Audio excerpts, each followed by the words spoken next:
আমরা আজকে নরসিংহদেব তলায় এসেছি গাড়ি পুজো দিতে, মাঘী পূর্ণিমায় বাবারও দর্শন হলো, গাড়িটা পুজো দেওয়ার জন্য এসেছি। তো ব্লগটা তোমাদের সঙ্গে শেয়ার করছি, তোমরা দেখতে থাকো প্লিজ।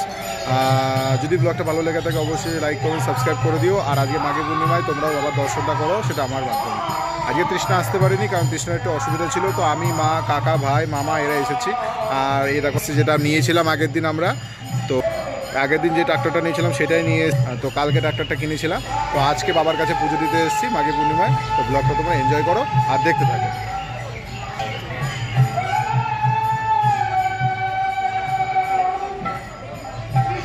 আমাদের অলরেডি পুজো দেওয়া হয়ে গেছে, তো এবার গাড়ি পুজোটা বাকি রয়েছে বলে আমরা ওয়েট করছি। গাড়ি পুজোটা ওইদিকে পুজো হয়ে গেলে ব্রাহ্মণমশাই এসে পুজোটা করবে।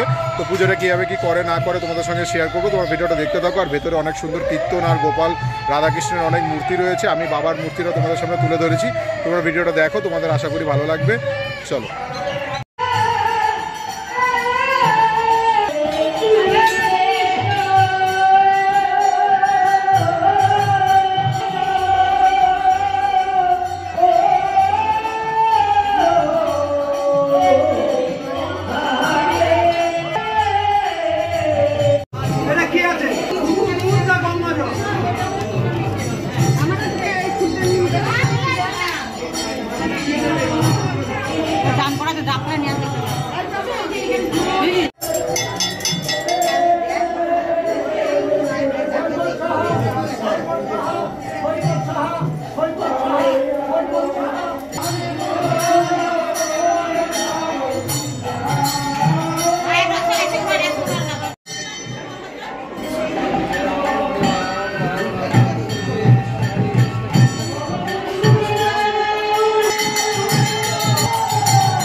धार्मिक